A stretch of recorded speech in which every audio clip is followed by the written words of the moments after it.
మెడలు ఉంచుతామన్నారే, మీరు పులి సింహము అన్నారే, ఏమైంది? పులి కాస్త పిల్లైపోయిందా? పులి కాస్త పిల్లైపోయిందా? ఏమైంది? విప్పండి మీ పంజా. మీ పంజాని కాస్త బీజేపీ కొట్టేసిందా? మిమ్మల్ని పిల్లిని చేసి వాళ్ళ పాదాల దగ్గర కూర్చోబెట్టుకున్నారా? ఎందుకు కొట్లాడలేదు ప్రత్యేక హోదా గురించి? ఒక్కటంటే ఒక్క నిజమైన ఉద్యమమైనా చేశారా?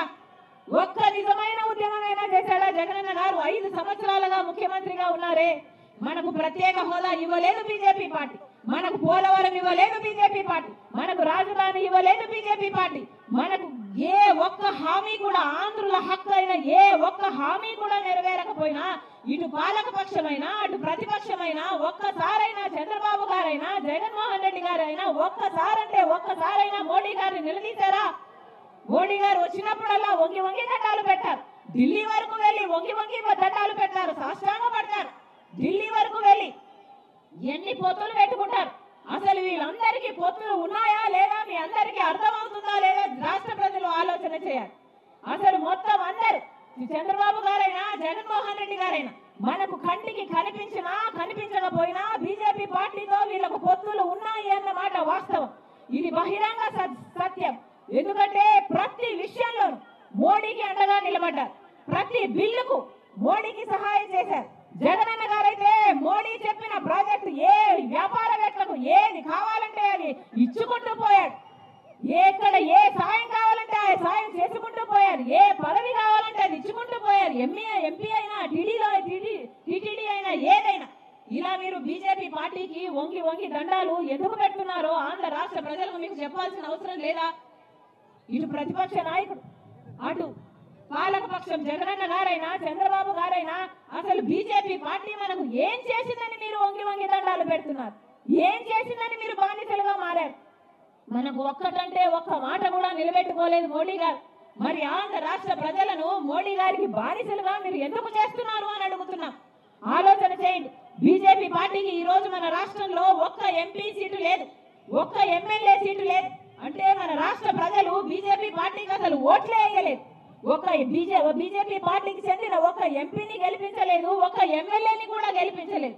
అయినా కూడా ఈ రోజు బీజేపీ పార్టీయే మన రాష్ట్రంలో రాజ్యం ఏలుతుంది. ఎంత విడ్డూరం ఇది, ఎంత ఆశ్చర్యం ఇది! ఎందుకంటే ఒక పక్క పాలకపక్షం, ఒక పక్క ప్రతిపక్షం, రెండు బీజేపీ పార్టీయే కావాలనుకుంటున్నారు. రెండు బీజేపీ పార్టీకే ఊడిగలు చేస్తున్నాయి, రెండు బీజేపీ పార్టీ చుట్టూ తిరుగుతున్నాయి. ఎలా ఉంది? ఒక ట్రయాంగిల్ లవ్ స్టోరీ లాగా ఉంది. ఇద్దరికి బీజేపీ పార్టీయే కావాలట. ఇక బీజేపీ పార్టీ ఏమో ఒక చేతిలో చంద్రబాబు గారిని, ఒక చేతిలో జగన్మోహన్ రెడ్డి గారిని పట్టుకొని డిబేట్లు డాన్సులు ఆడుతున్నారు. ఇది కాదా జరుగుతున్నది మన రాష్ట్రంలో? ఆలోచన చేయండి. ఎంత విచిత్రం, ఎంత ఆశ్చర్యం! అసలు 10 సంవత్సరాలు అయిపోయిందే, మనకు ఒక్క వాగ్దానం నెరవేరలేదు. 10 సంవత్సరాలలో అసలు ప్రత్యేక హోదా అన్న ఊసే లేకుండా చేశారు. ఎవరైనా మాట్లాడుతున్నారా ప్రత్యేక హోదా గురించి? ఒక్క కాంగ్రెస్ పార్టీ తప్ప, ఒక మేము తప్ప ప్రత్యేక హోదా గురించి మాట్లాడేవాడు ఎవడైనా ఒక్క ఎంపీ ఉన్నాడా? ఒక ఎమ్మెల్యే ఉన్నాడా? మరి ఎందుకు వేసినట్టు వీళ్ళకు ఓట్లు? వీళ్ళని నమ్మి కదా మనకు ప్రత్యేక హోదా తెస్తారు, పోలవరం తెస్తారు, రాజధాని కట్టారు, మన బిడ్డలకు ఉద్యోగాలు వస్తాయి, పరిశ్రమలు వస్తాయి, అభివృద్ధి జరుగుతుంది, మన జీవితాలు బాగుపడతాయి అని కదా వీళ్ళకు ఓట్లేసింది. ఒక్క ఎంపీ అయినా, ఒక్క ఎమ్మెల్యే అయినా ఒక్కరైనా నిలబడ్డారా ప్రజల పక్షాన?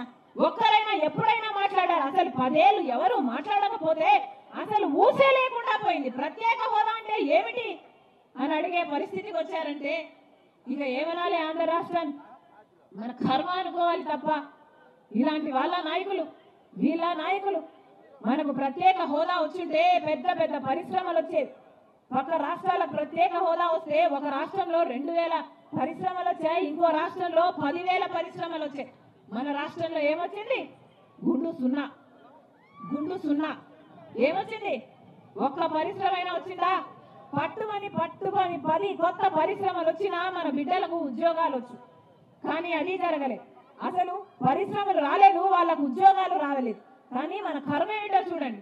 జగనన్న గారు చెప్పిన మాట, ఎలక్షన్లకు ముందు చెప్పిన మాట, గవర్నమెంట్ పరంగా 2,30,000 ఉద్యోగాలు ప్రభుత్వ శాఖల్లో ఖాళీగా ఉన్నాయి. ఏపీ PSC ద్వారా వాటిని అన్నింటినీ